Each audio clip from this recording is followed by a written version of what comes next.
Welcome back to another episode of STEM in Stilettos. This is your host, Zofia Morales, and I am here today with the amazing, wonderful Tina Baxter. And we will be discussing how she went from nurse to CEO and built the Nurse Shark Academy. Tina Baxter is an advanced practice registered nurse and a board certified gerontological nurse practitioner through the American Nurse Credentialing Center, the ANCC, who resides in Anderson, Indiana. Ms. Baxter has been a registered nurse for over 25 years and is a nurse practitioner for 18 years in the areas of mental health, gerontology, and health education. She's the owner of Baxter Professional Services, LLC, a consulting firm which provides legal nurse consulting services for attorneys and customized educational and operational resources to healthcare organizations. She is the founder of the Nurse Shark Academy, specializing in nurse entrepreneurship, and is the host of the Nurse Shark Academy show, which interviews nurse business owners and leaders in healthcare. She's a public speaker and a contributor to articles on electronic and print media such as entrepreneur.com, The Minority Nurse, LinkedIn, as well as guest on numerous podcasts. Welcome to the show today. I'm so happy to have you here with me, Tina. Thank you. Thank you for having me. Oh, wow. You have been a busy, busy lady. So tell us a little bit about how Tina Baxter became this amazing, accomplished person. Where did you start? Well, if you want to really get technical, I started in junior high. And I say that to say because in the church that I grew up, we had what we call junior nurses. Mm. And you learn things like first aid and CPR, and you would assist the nurses in their duties as they took care of the congregation. Okay, sure. And my mom worked in public relations for a children's home for developmentally disabled children. So I automatically became a volunteer because anywhere she worked or volunteered, you were You got volunteer. drug along, yes. Yes. So I volunteered at the children's home. I volunteered at the nursing home and the nursing home ministry. And that's where I really developed a love for gerontology. So I like to say I really did start in junior high. And yes, I am a nursologist that developed her own lab in junior high Oh, look with at you my own go. research protocols. So I'm putting out my nerd credentials ahead of time. I'm letting you know. So my original intent was to become a physician because I had some physicians and nurses and everything in my family. And I thought I'd like to be a physician. And then I got into college and realized that it just wasn't any fun. And that's I usually a sign. You're Yeah, well, barking the you have wrong nightmares tree. about it. It's probably a good idea Yeah. that not to do that. And I sat for the MCAT twice. So it was a spur of the moment decision. I was actually going towards medicine. I was pre-med. I spent some time with my cousin who's an OBGYN at the time in a very busy practice. And I saw the life that he led and then the fact that he didn't have one. Yes, that's a detail that they forget to mention. And I said, I don't want to, as a friend of mine said, be married to medicine. And I realized that that's just not what I want to do. It took all the joy out of it for me. Mm. So I decided that after being a fifth year student at a very expensive private college, I just told my parents, yeah, I'm going to take a gap year and figure out what I want to do. I'll bet they just about choked. You go, what? So I did that. I got a job working in a nursing home as a CNA because they paid you to train. I was like, cool, Sure. pay me, train me. I could do this, right? And so I became a CNA, and that's when I first saw what the nurses did. And I thought, well, if she can do that, I know I can do that. So I said, I think I'm going to just become a nurse. And if I really want to go to medical school later, I can. Yeah, it's still an option, right? It's still Yeah. an option. I still have the biology degree, still took past the subject test, did all the stuff I needed to do. I could do it. So I decided to become a nurse and I called up the school, Anderson University. And this is like 3 weeks before the semester started. And I just said, I want to go to your school. That's exactly what I did. I want to go to your school. I had no idea how hard it was to get into nursing school. I just made up my mind I was going to go to nursing school. I had tried a vocational school, but they didn't have any openings. And so my fiance, now husband, said, well, why don't you try Anderson? They got a program here. We're going to move to Anderson anyway. I said, okay. So I just called up and said, hey, I want to transfer to your school. Let me in. And they said they got my transcripts and they called me back and they said, well, first you got to get into the university. We're going to let you into the university and then you got to apply to the School of Nursing. I said, all right. So I filled out the application, Sure. do both. And a week later, I got a call from the School of Nursing. They're like, we're so excited to have you and blah, blah, blah, blah, blah. We never had one with a biology degree and all this stuff. I was like, cool. So that's how I got into nursing school. I just called up and said, let me in, and they did. And they basically did, exactly.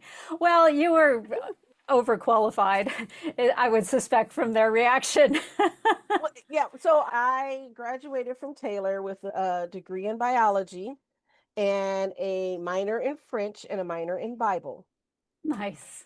And then I ended up going to Anderson University, another private Christian expensive college for 3 years. They brought me in as a sophomore because I had to start over with the nursing classes, right? Right. So I have a degree in biology, a BSc in nursing with a minor in psychology because one, I get interested in things and I want to learn more. And what's a better way to do that? And you have to fill out your schedule to take extra classes. That's the way I did it. I did it all through high school. I ran out of classes to take my senior year in high school so I could take some fluff classes. So I took radio broadcasting. I So love that. I did broadcasting when I was in college as well. I did broadcasting in high school and my first time through college at Taylor. And I never thought I'd ever use those skills again, but it came down later when I became a podcaster. But I've always been curious. I mean, in junior high, that's when I got my first stethoscope and my first microscope, my first chemistry set. And so I had my lab coat. I was very official. I was going to run a lab, and that's what I did. I started my own lab because I wanted to explore and learn things. And anything I wanted to learn, I just would go to the local library and look it up or find somebody that knew about it and hounded them till they tell me about it. And that's what I did. Exactly. Well, and that's how I've kind of run my health journey, actually, was, well, I know how to read scientific papers. I'm going to go read scientific papers when the advice the doctor gives me isn't working out. Mhm. Let's go find out why not. Right. Yeah. Yeah, I love that. I love that. So, how did you start to go from nursing and take that turn into business? Well, that was an accident as well. So I always call myself an active entrepreneur. I didn't know I was an entrepreneur. I was broke. I was a college student in nursing school and I was broke. And so someone said, hey, we need CPR instructors. I said, okay, I'll do it. Sure. I'm just like, all right, I'll give it a go. That's my philosophy, right? So I decided to try it. I really liked it. And I started teaching for the local hospital. I was one of the instructors, but they said, well, we need somebody to kind of be out in the community because we get these community people that keep asking us for classes and our instructors are too busy. Okay, I'll do it.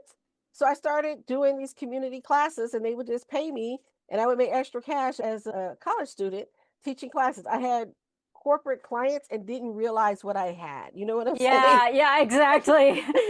There are people out there who give their right arm for that book of business. Yes. And people just call me up and say, hey, I know you're teaching classes. I said, yeah, I'll just go rent the equipment from the hospital. Back there, I just rented all my equipment and I would go over there to their organization. I'd teach their people, train them, the doctors and nurses, and do what I need to do, get my cards out to them and be done with it. I just make a little extra dollars. And so I was in that side hustle mode, right? Sure. And I'm that's a just trying great to, way to learn entrepreneurship is that side hustle yeah, mode. yeah. I was Yeah. just strictly side hustling. And I did some private duty nursing as a nursing assistant for people, stuff like that. Again, never thought about it as a business, although I did have a business card.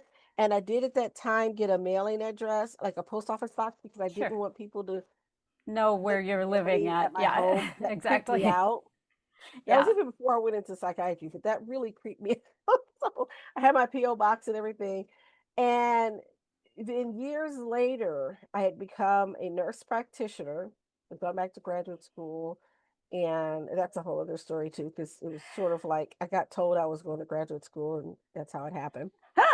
Um, Okay, I have to hear that one too, but finish your thought. yeah, yeah.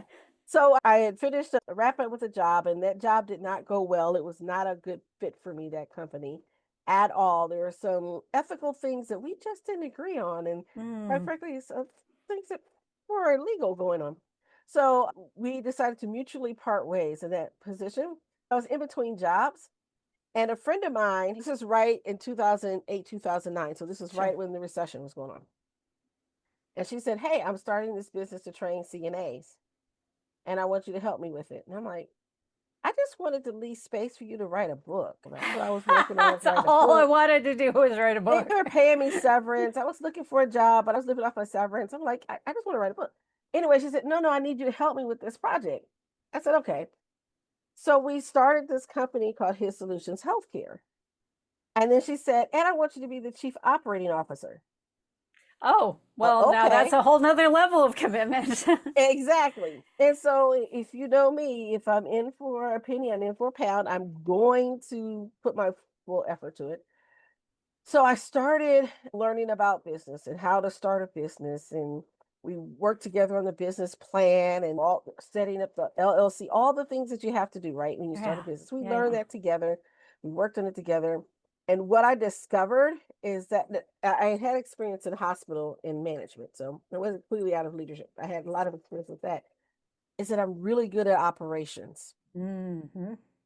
I love the idea of building something and making the pieces move and making sure all this was done. So I took it very, very seriously, which was a good thing because our founder, she was more on the visionary side. She was definitely in the role she needed to be in because the operation side was not her strong suit. Lovely, lovely person, An understatement. I've worked but with we would some butt heads. visionaries before, yes. Yeah, we would butt heads because I'm like, we need a process, we need, and she's We like, gotta track things. yeah, she was Yeah. flying by the seat of her pants, and it was like, oh my goodness. So our personalities, although they're similar in a lot of ways, they were very different in other ways. And so I learned to lean into my strengths during that time. So we were in business for a little over 10 years. And then right before the pandemic hit, we had decided that that business had run its course and we were going to close down. One of our partners decided to retire. The other partner wanted to go in a completely different direction because of life circumstances. Yeah. And I had since launched my second business. So I was like, this is a good Yeah. time. All the signs are there. Yeah. It's All the just signs were time. there. And then the Yeah. pandemic hit, and it was like, this is just perfect, right? And so it worked out very well. But I learned a lot during that time about getting your business started and making sure you have policies, procedures, and duplicating things and automating things and trying to work smarter, not harder, and all those different things that you have to do. I got really excited about that. And that's when I had this epiphany that I was an entrepreneur. And as one person told me, oh, you're a multi-passionate entrepreneur. I said, Yes, you are. And I'm going to put a pin in the multi-passionate for a minute because yeah. we are up on our first break already. Mhm. And I would like you to assign a thought exercise, a little bit of homework for our listeners for over the break. And I'm thinking about your journey and what you've learned in your journey up to this point. What could they reflect on in their own journeys? I would say look back on those experiences that you've had and what they're leading you to. There's going to be recurring themes. So going back to when I was in elementary school, I would get report cards that says, she is very smart, she does really well, except she talks too much. Okay. And so I figured out this is one of my themes in my life is communication, leadership has always been these themes that I've noticed in my life. Again, operations and thinking through process and systems and breaking things into parts. And this is what led me to a lot of my research that I would do. And my master's thesis was actually on looking at patterns in women with addictions. So these are Mm, things that I would look at, and I'm really focused on seeing those patterns. So look in your life and see where those patterns are and where they've been leading you, because you may find where your next step will be, because yeah, nothing gets wasted. I Who love knew that. that becoming a radio DJ Ah, and having a show for I don't know how long, 6 years maybe, and then turning around later on, picking those skills back up to become a podcaster. Nobody could have predicted that, let alone me, right? Yeah, exactly. I Yeah. love that. So grab your pen, grab your piece of paper. Think about those places where it just fits, like old shoes, Mhm. like that comfy sweater. The things you do naturally, spontaneously that people comment on, and hang with us. We'll be right back from the break. Oh, checked it loud, but we'll hear. Tech is ours and we show no fear. No fear. No fear. No fear. Thanks for hanging in with us through the break. This is Zofia Morales. I'm back with the amazing and wonderful and multi-passionate Tina Baxter. So tell us, Tina, looking at everything that you've done to this point, how did that serve as a launch pad for the thing you did next?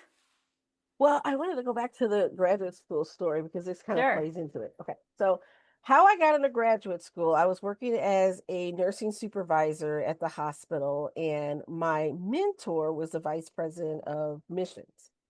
I And love that you have a mentor, girl. Tell us how that happened. yes, well, I am a member of the Black Nurses Association here in Anderson, and she was the vice president of mission at the hospital. And so her and another nurse who was a nursing supervisor kind of took me under their wing as a Mm, because I was a student member. And one of the things that she did is she had this church health station ministry where you would go in and you would take vital signs and do health education in the churches because we noticed in our community that we had a high level of hypertension in African American churches. sure. So that's where we kind of focused. So I was one of those nurses that went in and did some of that for her. And as we were doing that, I got introduced into the concept of parish nursing as a career. So I said, well, I'll give that a try because that's leading to what I'm doing with communication. It can only help me in my own community. Yeah. So I took the class, but I thought if I'm going to take this class, I'm going to, because it was at the graduate school, I said, I'm going to take it in the graduate level just so I'll know if I could work full time and go to grad school. Yeah.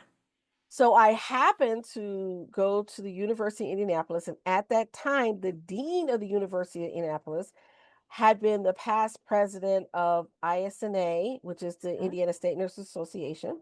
Okay. And I had served on the committee as a student rep with her. Very good. Yes. So she was actually teaching a good portion of that class and saw me in the class and said, I see you applied for graduate credit, et cetera. Why haven't you applied for graduate school?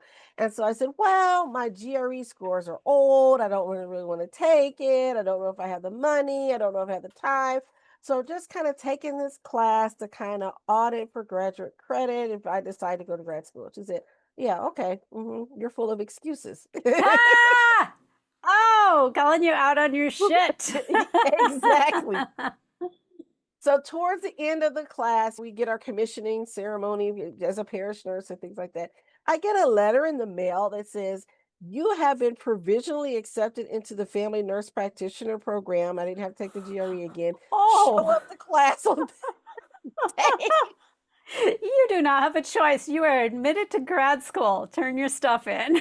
Because I had applied to grad school, right? I did all the application to take the class. You have to fill out all that Yeah, paper. yeah. So it was all there except the GRE scores, which I'm like, I am not taking that again. And I didn't have to retake it because I couldn't even Nice. find my scores. They were so old. I was like, I took that like 10 years ago. And that's how I got into grad school. And when I was in grad school, of course, typical Tina, interested in many different things, I was a double major for family nurse practitioner and nursing education because I couldn't decide which one I wanted to do. So I Sure. said, I'll do both. And as I was going through the family program, I discovered that my leaning was not towards peds. I did not Mm, like that rotation at all. I'd never done okay. kids, right? Yeah. But I just didn't like it. I was so miserable in that rotation. And I was missing my geriatric patients so much that I would just want to go Yeah. visit them. And I said, I'm That's in a the wrong sign. program. Yeah, so I switched to GMP. I did finish my master's in nursing education, and I got my postmaster's as a gerontological nurse practitioner. And my love of older adults is still there. I love working with older adults, and I still do. And so because of those interests in the life experience of older adults and educating people and all the things that I'd done, I really leaned into that. So when I started my company, Baxter Professional Services, I started with my first legal case, which was again a fluke. It was somebody sent an attorney sent me a letter and asked me to be on a medical review panel. I was like, all right, I'll give it a go. Sure, why not? Yeah, why not? I was still Haven't working tried very that yet. Let's do it. exactly. I mean, I was very busy in a practice. I was managing 6 nursing homes and that type of thing, and working PRN in a hospice. But I said, okay, I'll do it. And when I did that first case, that's when I was hooked because I felt like a little mini detective going through those medical records because again, I look for patterns and Hmm. processes and things like that. So I really enjoyed doing that. And so I said, all right, this is a sign. I'm going to turn this into a business because the next thing he said, oh, by the way, I need your fee schedule. And I said, sure, I'll get that. Sure, I'll come up with something really quick. Had no idea, right? So what I did is I at love the, that response, and I want to kind of highlight that. yeah, If anyone asks you for your fee schedule, say, yes, I'll get back to you with that. exactly. Even So if it doesn't exist yet, the it didn't correct exist yet. answer is yes, I will get it to you. Exactly. So I didn't know all that I was supposed to do as an LNC. So I took a crash course, is what I like to call it. This university had a certificate program, and I took the certificate program because one, I had this case that I had to get onto, and two, I wanted to learn from an attorney about what to do. Yeah, So I took this course and I got my certificate as a legal nurse consultant, and it was the one of the best courses ever because I did the homework. He yeah. assigned the homework. I actually did it. I don't know what my other cohorts did, but I actually did the homework. I went to the courthouse and got the legal case that we were supposed to examine. So I did all those things. So I started that business. And as I was starting that business, I got introduced into a couple of the areas with a direct sales company that I still do. Because I'm like, I got all into the legal things. So I want to help people get their legal things taken care of. And then as we were going along, I always kept teaching CPR, right? Oh, Been teaching all CPR the this whole way time, through all of all the this. way through. Always a CPR instructor, never really let it go. So I kept teaching CPR. So I added that and made that a separate thing. So I started, and I added TB. So I started teaching TB as well because I was the TP. only TB qualified tuberculosis Ah, training. okay. So I Gotcha. was the only nurse that was qualified in our county to teach it because all the other nurses retired or whatever else, and the health department wasn't teaching the classes anymore. So I did it. All right. I saw an opening and a gap, and I said, well, I'm going to step into that. So that's what I did. So as I've added these things, it's because I've seen an opening and a gap. So I still teach CPR, I still teach TV. So I developed that into a second arm of the business, which is Baxter Professional Services Health Education. I didn't let the CNA training go. I still am instructor for that. So I opened up my own program. So these are just things that, all these skills I've collected over the years of my Mhm. nursing education. I decided to turn that into something. It's sort of like what's in your hand? What do you have that you can use? And I looked at my skills and I said, this is what I have. So I'm going to use what I have. And then At I, what point did you go, okay, enough of being employed by someone else, and I'm just going to be employed by me? so I am still employed by someone else. I still practice clinically because I want to see patients. I still Right. want to do that, but I also have my own business.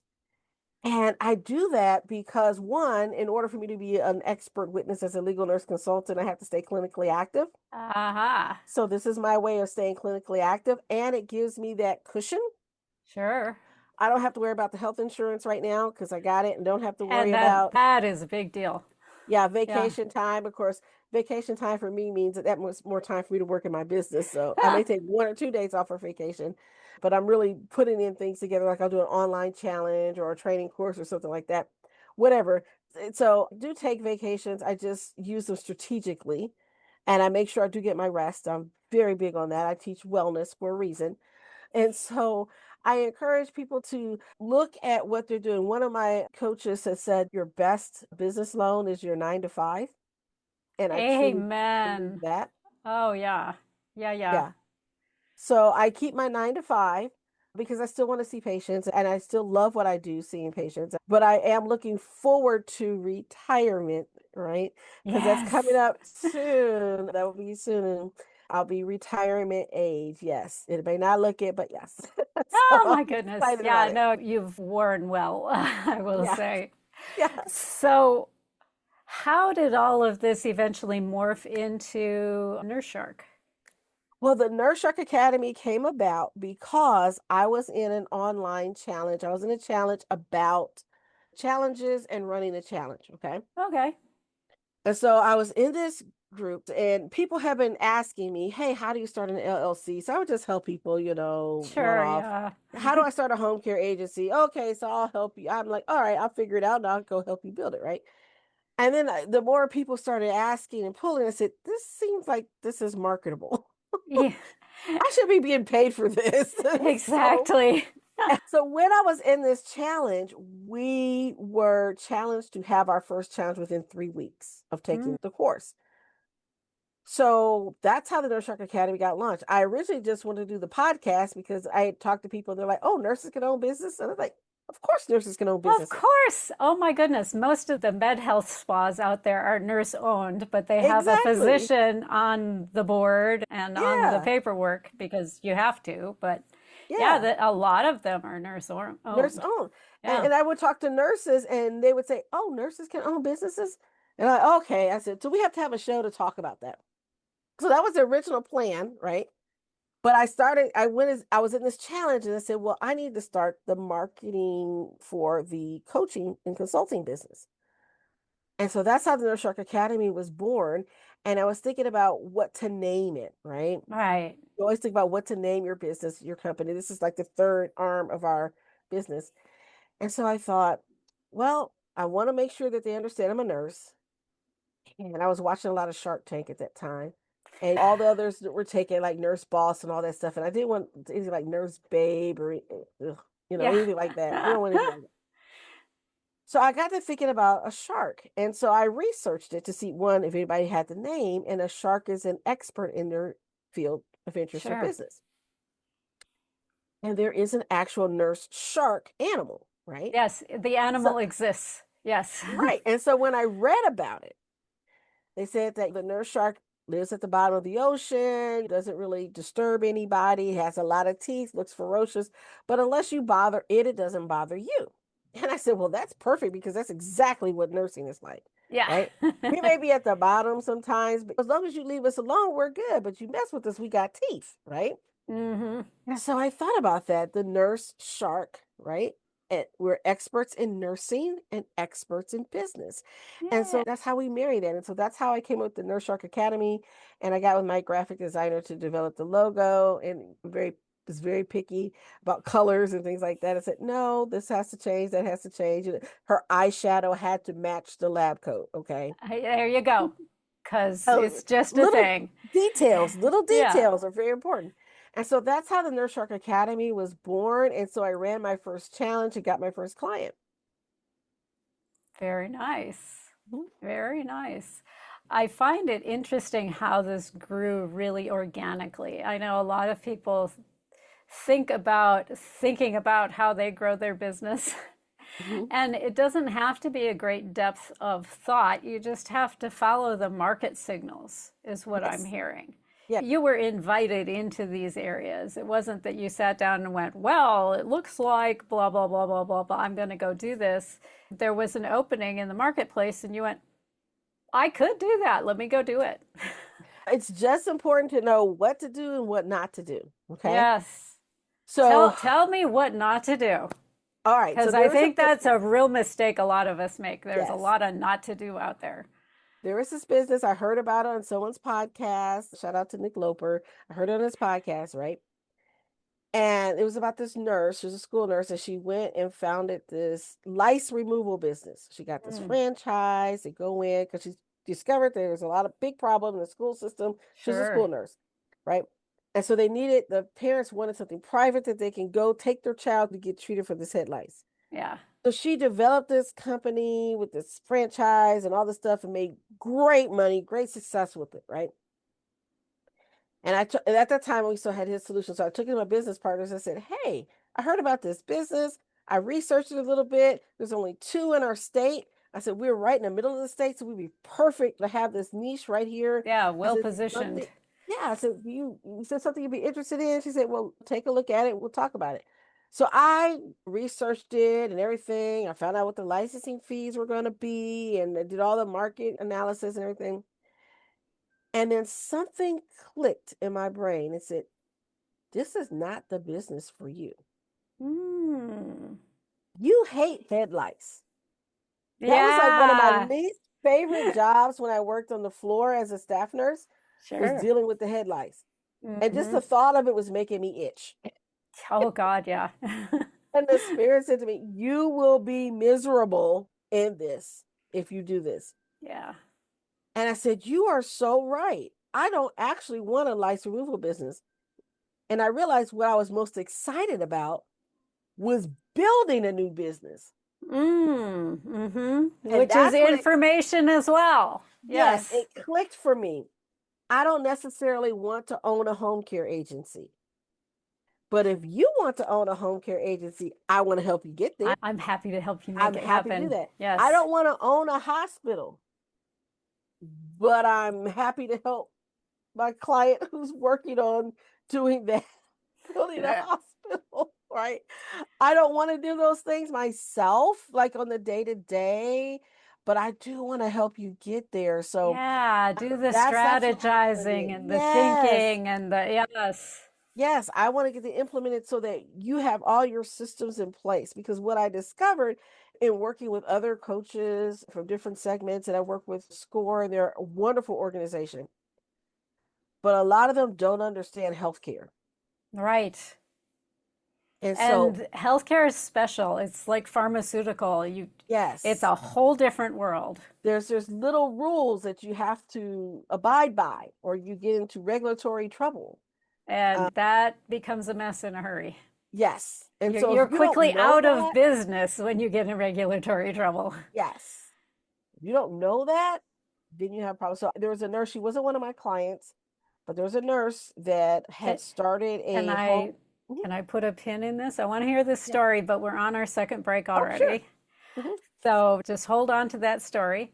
Hmm. And let's see, what should our homework be? I'd like to invite you to reflect on what you've had bouncing around your head on the entrepreneur front. Are you bored with where you're at with the entrepreneurship gig that you're doing right now?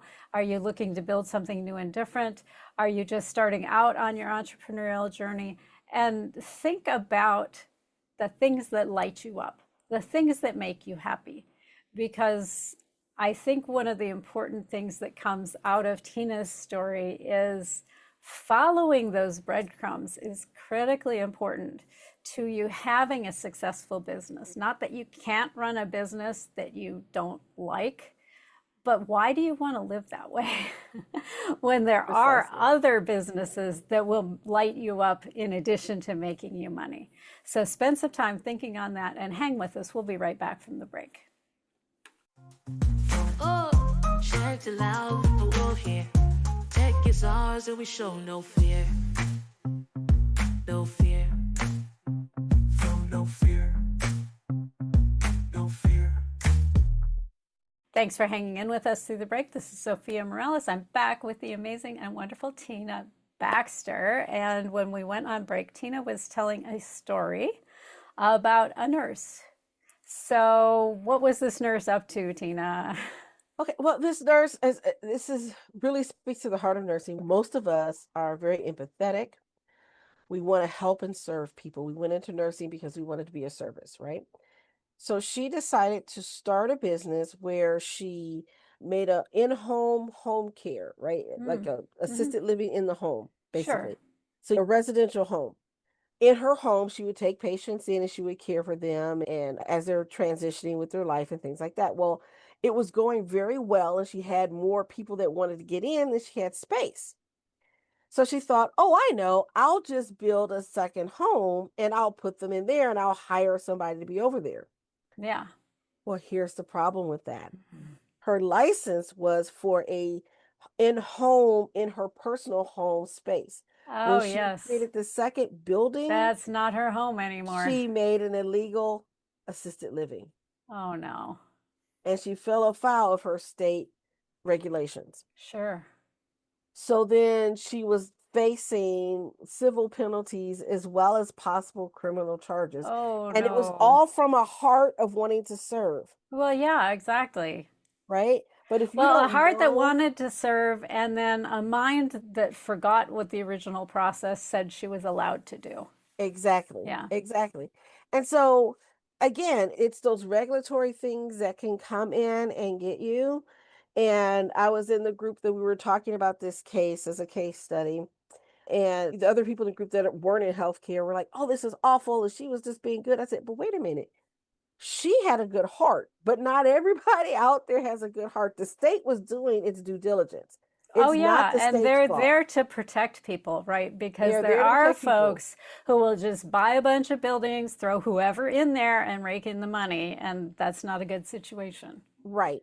But if you don't know those regulations, that's so easy for you to fall into those traps. Yeah, And so absolutely. you get someone who's in marketing, and I love our marketers, don't get me wrong, but they may not understand healthcare. I had another marketer that wanted me to go in and label all my patient charts with their particular home care agency. And they said, go ahead and put a sticker on there that says they must use our home care. I said, I can't do that. No, That's no. illegal. Yeah. But they're marketing. It's a good idea to them. Sure. Until you find out the penalties that go along with doing that. Exactly. I'm like, I am not risking my license for this. I said, now I'll be happy to put you on the list and let you know that our medical director is also the medical director for this home care, but that's their choice to go there. I can't make them go there. Yeah, So it's those little things that can get you tripped up. That's why I say if you're going to work with somebody, make sure you work with someone that understands the area that you're going to be in. absolutely. Absolutely. So, what would you say is the biggest single piece of advice you'd give to a new entrepreneur or even an existing entrepreneur who's looking to pivot? I would say find out, who are you looking to serve? What is your niche?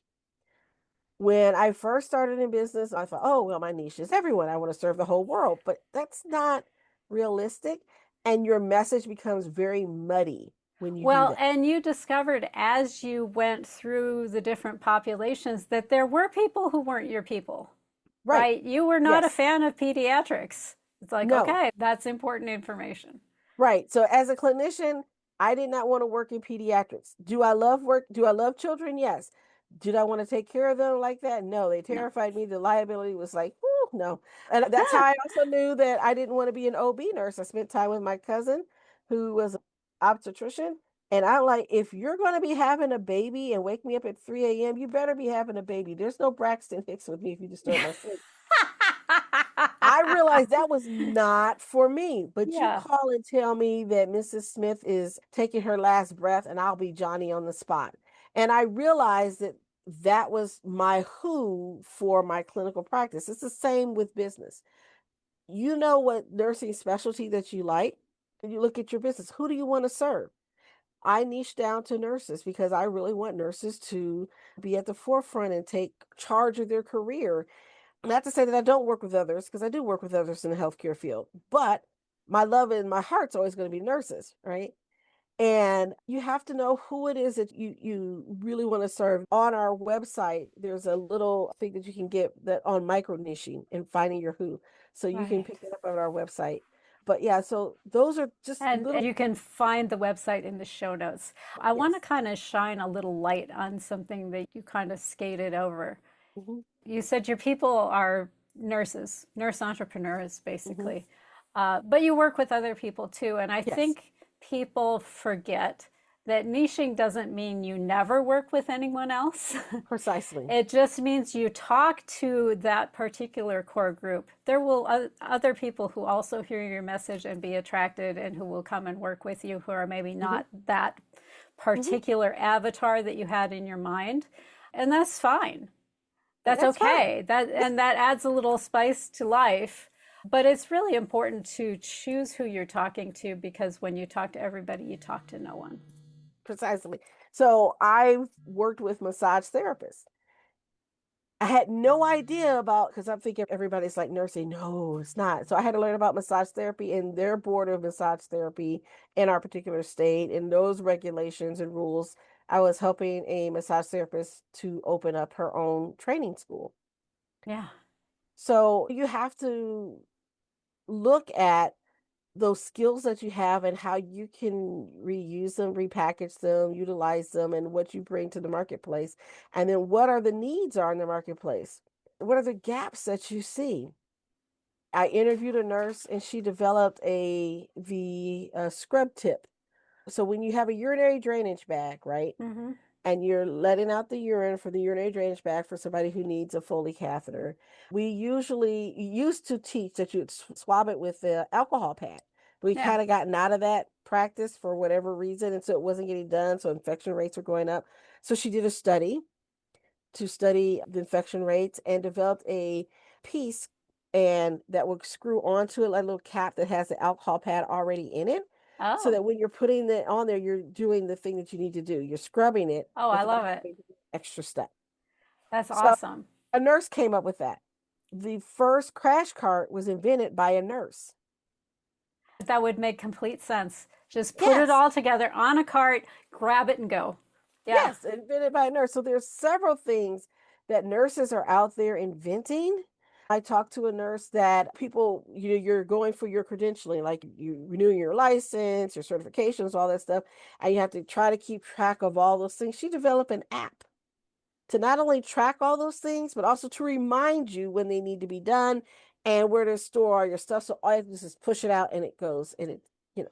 So she's Yeah, and done it all the work saves for that you. last minute professional fire drill where it's like, oh my God, I've got to get X many credits in order to Yes. recertify. Yes. And having been on the end of that one or two Yeah. times, it's very nerve-wracking. Yeah. Yeah, absolutely. Absolutely. I love that.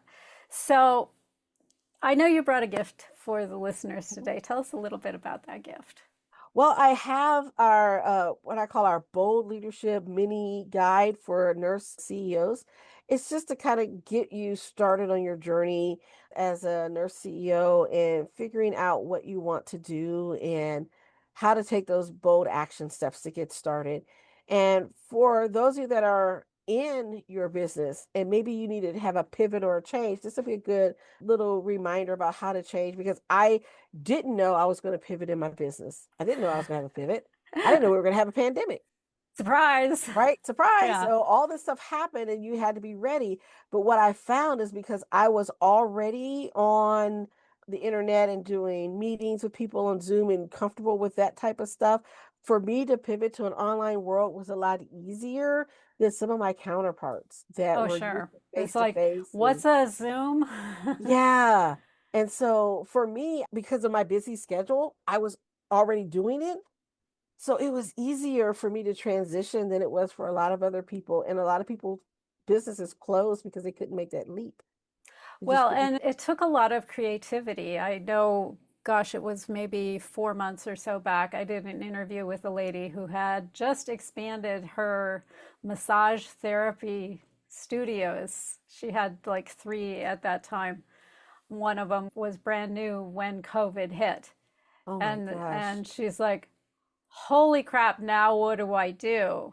And she did find a way to move that business through Hmm. COVID times. She didn't end up closing it completely. She did shut down some locations, but she completely rejigged her business and how it worked after she had a meltdown and sat in despair for a couple of days. But Well, I yeah, totally get it because when the pandemic hit, I was one of the only CPR training entities that was open to the public. yeah, Because the hospitals were only training their nurses. That was it. They were going to yeah. train their staff. We're And not so they bringing weren't doing any anybody public else classes. in. So Yeah. teachers couldn't get a class. People that didn't work at the hospital and if their nursing home or wherever didn't have it, dental hygienists couldn't get it. So I stayed open, but I reduced the class size Hmm. so we could social distance. We changed some of the protocols and the cleaning schedule, and we had more classes during that time during the month because people needed it more. Yeah. So able to transition. But yeah, I made the decision that, hey, these people still need to keep their jobs. We had travel nurses that needed to get trained so they could go out and work in Yeah, ICU and all that stuff. I was like, I got to keep these people out working. We need their help. So I made the decision to stay open during that time and pivoted that way. So you just have to be ready to do it. I love that. I love that. So we're going to have all of your links down in the show notes so you can get the Nurse CEO lead gen. You can learn more about what's going on at the Nurse Shark Academy website, and you can contact Tina to get any kind of support or give her compliments or work with her in some fashion. I know she's open to all of that. Yes. So thank you so much for joining us today, Tina. It has been a pleasure talking to you. Thank you for having me. And thank you for highlighting nurses because there's not a lot of shows that focus or allow nurses to have a voice. So I do appreciate that. I think we all have voices that are important and valuable, and that's part of the reason that I do this show, is to make sure that we get heard. Because for some reason, in our collective social psyche, women tend to get turned off. And so I want to amplify us so that we are heard. And I'm glad you came to share your voice. Well, thank you. And I am glad that you, dear listener, tuned in with us today. And I hope you've taken something valuable away from this. I would love to hear what it is. You can comment below the YouTube video. You can shoot me an email to Zofia, Zofia, at steminstilettos.com. Let me know what you loved, what you weren't so fond of, topics you'd like to hear me dig into a little more deeply, guests you'd like to see on the show. I want to hear about all of it. If you just want to share your journey to a happy, willing ear, then you've found your place. And until next week, go out, be bold, be beautiful, and be authentically you.